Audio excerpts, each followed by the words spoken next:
The doors of St. Augustine's Church opened at exactly 12:47 in the afternoon, and the first thing the crowd outside saw was a bride in white walking toward a man no one had invited. For a moment, no one moved. 200 guests stood frozen on those marble steps, champagne still in their hands, rice still in their fists, laughter already forming in their throats, because the man at the bottom of the stairs was not the groom. He was not a guest. He was not anyone they recognized as belonging to a day like this. His jacket was torn at the shoulder. His beard was matted and thick. There was mud on his face from the night before, dried in the creases beside his eyes, and his shoes, what remained of them, were held together in a way that spoke of months, not days, of living without a roof or a reason to care. He was sitting on the last step of the church, like a man who had nowhere else to be, and he was holding something in both hands, a small sealed envelope, pressed forward, almost offered, toward the woman walking toward him in the white dress and the pearl earrings and the veil that caught the April wind. Maya Cole did not slow down. She did not hesitate. She gathered the front of her gown in both hands, walked down every one of those steps, and knelt in front of him on the cold marble, white dress in the dirt, veil brushing the ground, until her eyes were level with his. The crowd erupted. Someone pointed. Someone laughed first, a sharp, ugly sound, and then the rest followed, the way people follow when they are grateful someone else went first. Phones rose. Videos started. A woman in pink pressed her hand over her mouth, not in horror, but to hide that she was smiling. Nobody was watching Maya's face. If they had been, they would have stopped laughing immediately. Because Maya Cole was not embarrassed. She was not confused. She was not performing charity for a crowd.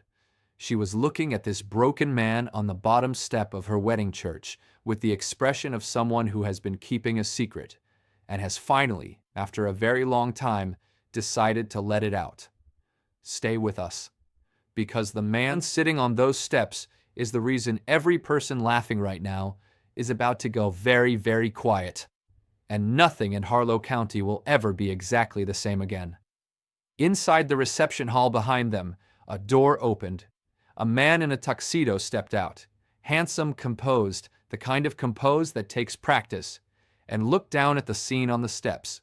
His face did not move, but his right hand, hidden behind the doorframe, had closed into a fist so tight his knuckles had gone white. He knew that man. He had spent 11 months making sure that man would never be found. 6 months before that April wedding, the corner of Morrison Street and Fifth Avenue looked the same as it always had after midnight. Empty bottles catching the orange glow of a single working streetlight, a row of flattened cardboard pressed against the underpass wall, and the particular silence of a city that has learned to look away from its own suffering. James Whitfield had been sleeping here for 11 months. He was 41 years old. He had, until 14 months ago, been the senior project engineer overseeing the most significant infrastructure contract in Harlow County's history, a $280 million federal redevelopment initiative covering 11 road corridors, 3 bridge rehabilitations, and a fiber connectivity grid that was supposed to drag this forgotten Ohio city into the 21st century. He had spent 6 years designing it. He had staked his name, his firm, and every professional relationship he had ever built on delivering it. He drove a 10-year-old pickup truck. He coached Little League on Saturday mornings. He kept a thermos of black coffee on his desk and a worn copy of structural load calculations in his glove compartment. His staff called him the architect, not because of his title, but because James Whitfield did not just build things. He built things that held. He had one flaw that cost him everything. He trusted Richard Cole. Richard was the Harlow County procurement director who had co-signed the federal contract. 6 years of shared meetings, shared deadlines, shared credit for a project that was supposed to define both their careers. James considered him the closest thing he had to a professional partner. What he did not know, what no one knew until it was too late, was that Richard had been running a quiet, meticulous kickback arrangement with a subcontractor named Harmon Duval from the very first billing cycle. $4.2 million, moved in careful increments across 18 months through shell invoices and falsified compliance reports.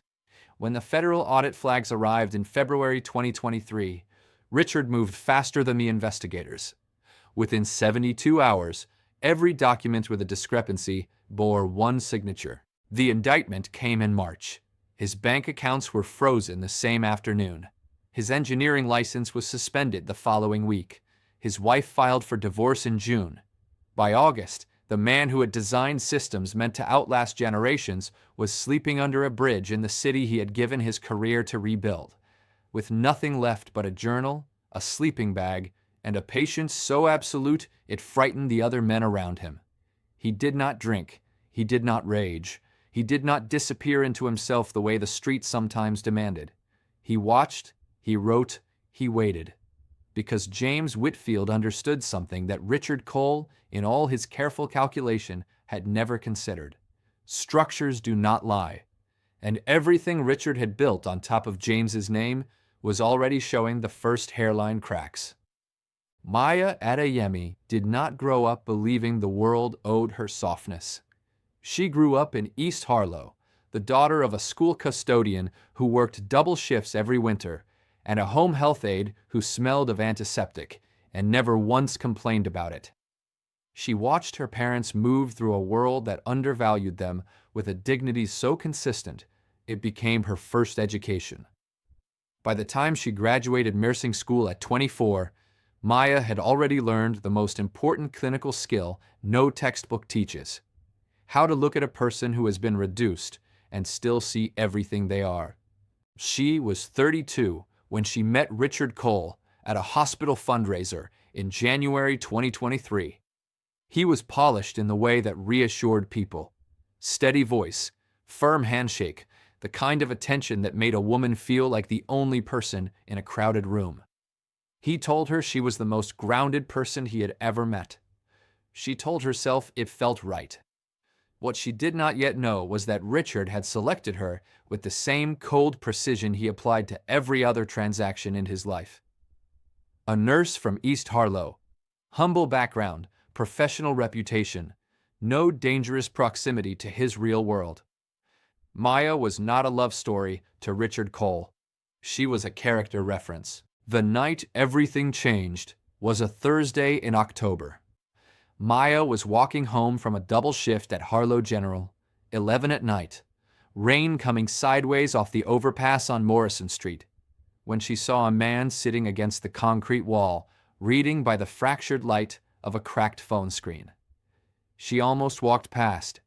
She had walked past things her whole life that the city trained people not to see. She stopped. "What are you reading?" she asked. James Whitfield looked up slowly, the way a man looks up when he has stopped expecting to be spoken to. His eyes, she would say later, were the calmest eyes she had ever seen on a human being in that much pain. Not empty, not defeated, but settled, like someone who had gone all the way down to the bottom of something and found solid ground there. "Structural engineering journals," he said. She laughed, not at him, but at the collision of it, the complete unexpectedness of that answer in that place at that hour. She sat down on a dry patch of concrete 3 feet away without being invited, without performing generosity, without making it anything other than what it was: 2 people, a rainy Thursday, and a conversation that had no reason to happen and happened anyway. She did not offer money. She did not offer pity. She asked him questions, real ones, the kind that required real answers, about the journals, about engineering, about what he saw when he looked at the bridges overhead. He answered every one. She came back the following Thursday, and the Thursday after that. By December, Richard had noticed she was returning from her Thursday shifts later than usual. He asked once, casually, where she had been. She told him she sometimes walked the long way home. He smiled and poured her wine and said nothing more. That same night, he made a phone call. He needed a name. The name of the man his fiancée kept going back to in the rain. When the name came back, James Whitfield, Richard set down the phone and sat without moving for a long time. Then he picked it up again and made a second call. What Richard arranged in the days that followed would push James Whitfield to the edge of something even 11 months on the street had not reached, and force Maya into a choice that no one standing on those church steps could have predicted she had already made.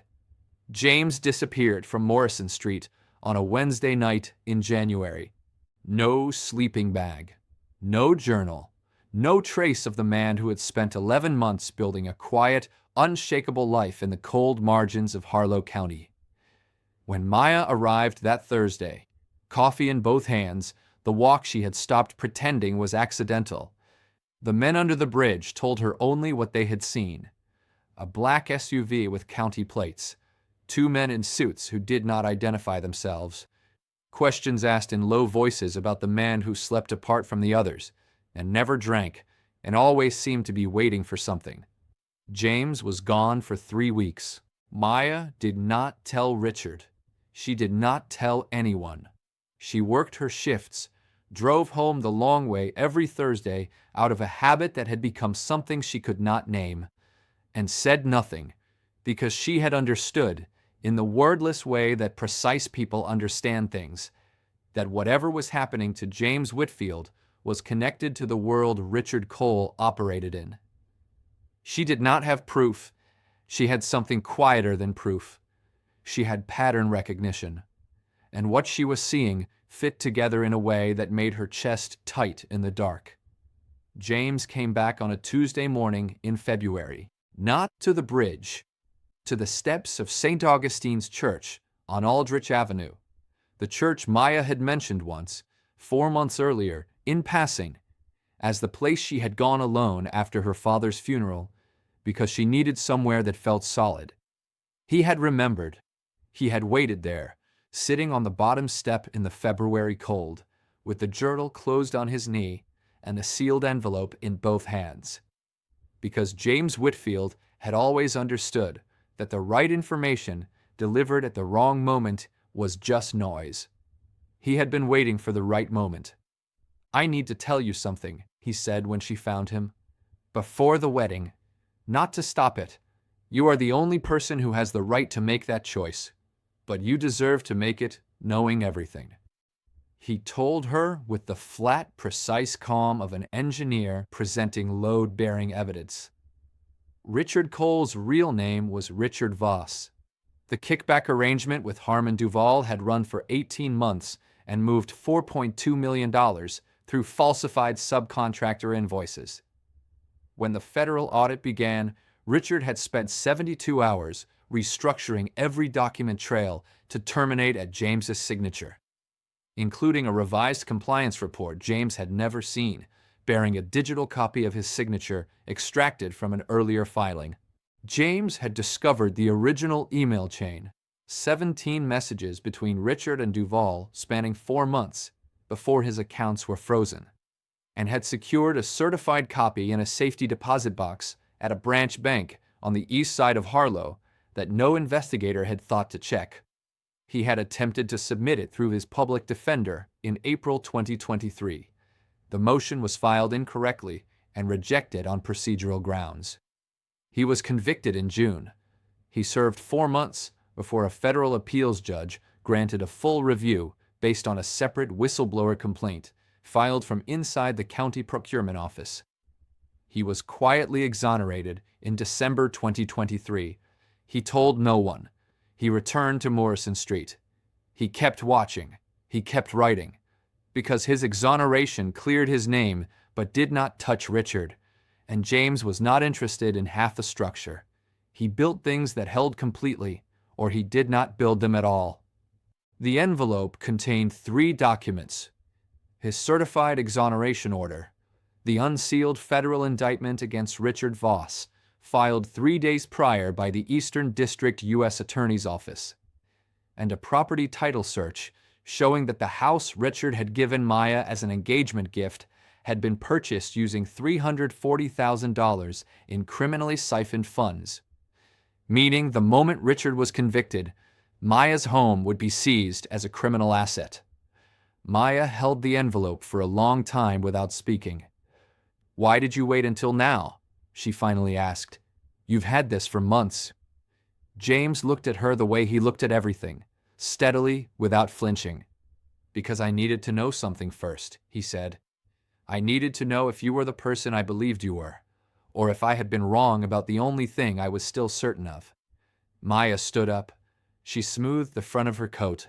She looked at him one long moment on those cold February steps. "I'll see you tomorrow," she said. She married Richard Cole at 11 the following morning.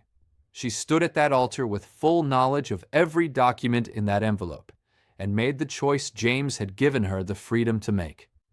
At 12:47 in the afternoon, while 200 guests raised their glasses inside, federal agents entered St. Augustine's reception hall through the East Service entrance. 2 vehicles, 4 agents, a warrant for Richard Voss on 3 federal counts. Richard was escorted from his own wedding reception in handcuffs before the first dance. Maya was already on the steps, kneeling in the dirt in her white dress, returning the envelope to the man who had handed her the truth, and then stepped back and let her decide what to do with it. "You could have ended this before today," she said quietly. "You had enough." "I know," James said. "Then why didn't you?" He was quiet for a moment. Around them the crowd was laughing, phones raised, fingers pointed, every one of them certain they understood what they were seeing. "Because the evidence would have freed me," James said. "But it wouldn't have told me what I needed to know about you. And you are the only question I had left that mattered."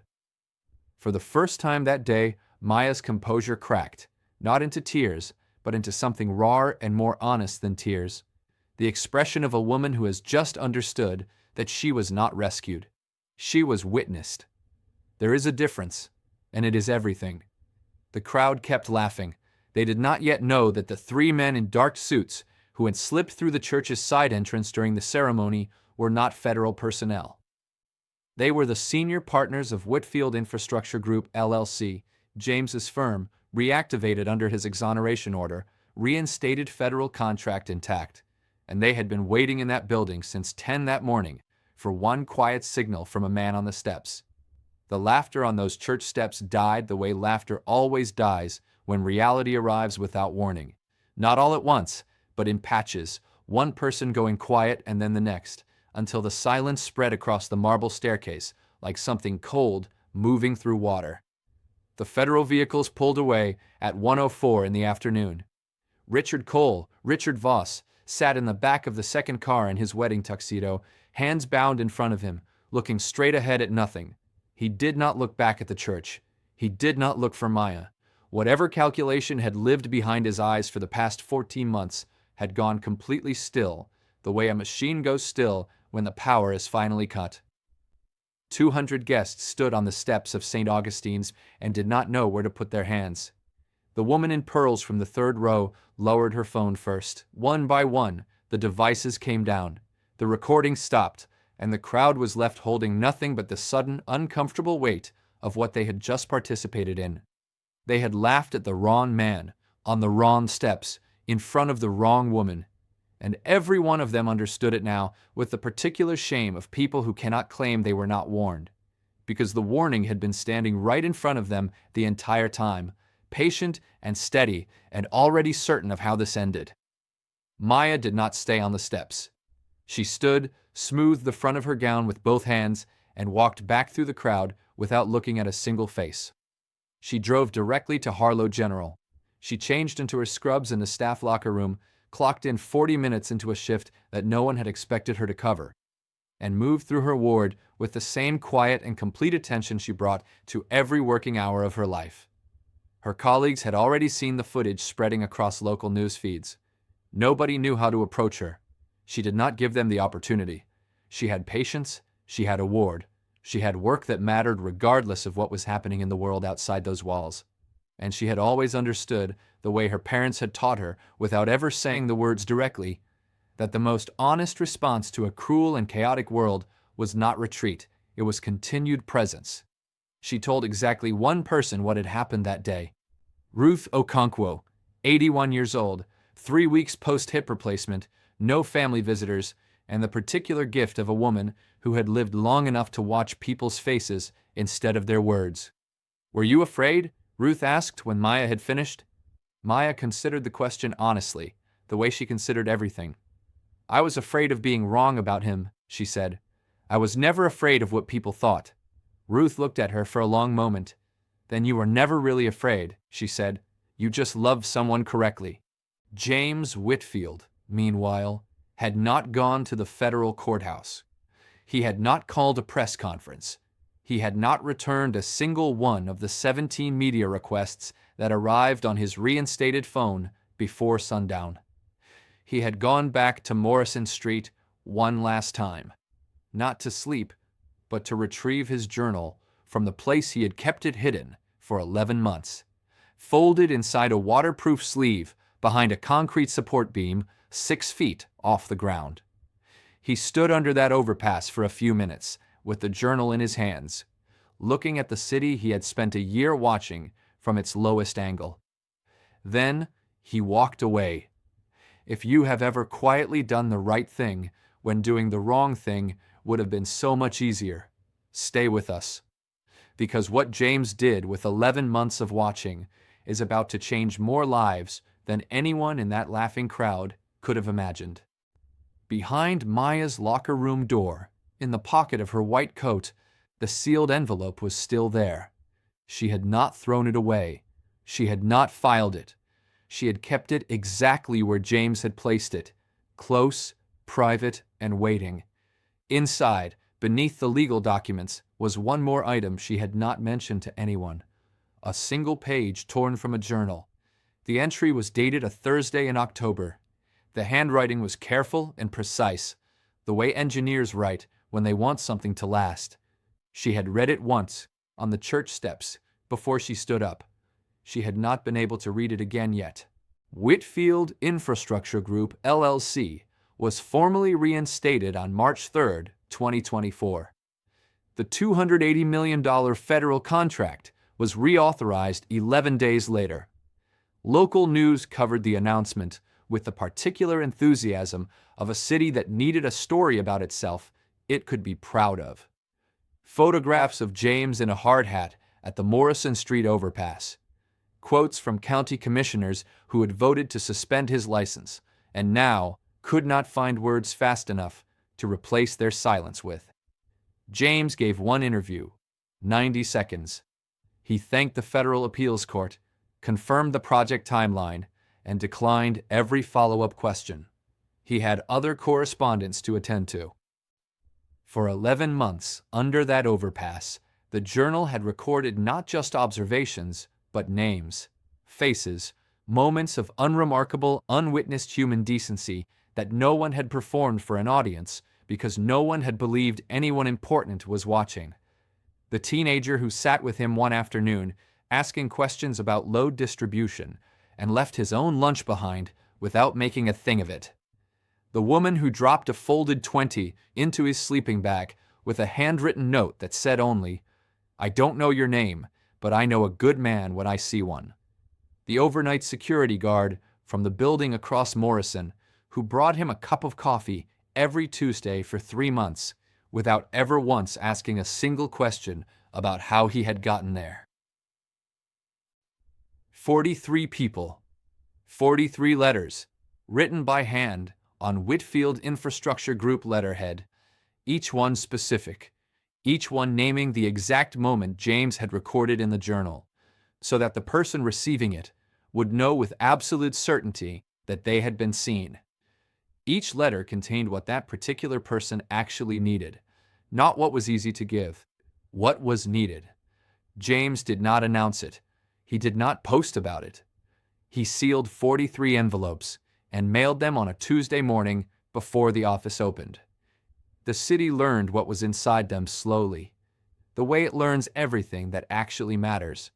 One quiet story at a time, passed between people who cannot quite explain why it moved them so completely.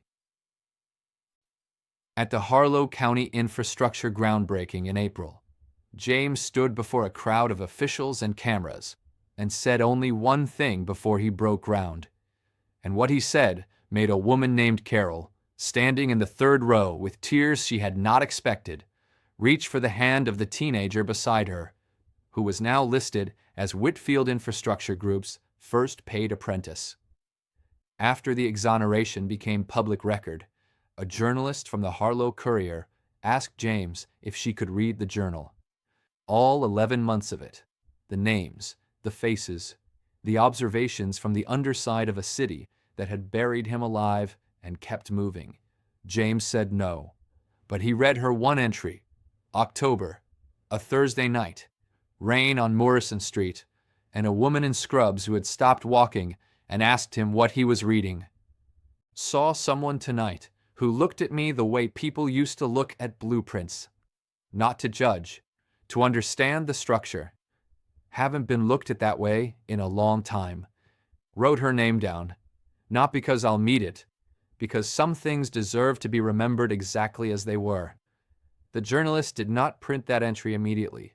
She sat with it for 3 days. When she finally wrote the piece, she did not center it on the federal case, or the contract, or Richard Cole's conviction.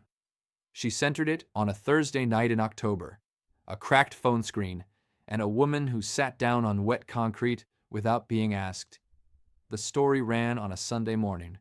By Monday, it had been shared in 41 states. Not because it was a story about corruption exposed or justice delivered, though it was both of those things, but because somewhere underneath all of it was something people recognized and had been afraid to believe in. That being seen, truly, quietly, without agenda, is the only foundation that never fails. If this story reached something in you, share it with one person who needs it today. Subscribe for stories like this one, and tell us in the comments, when did someone see you when they had no reason to?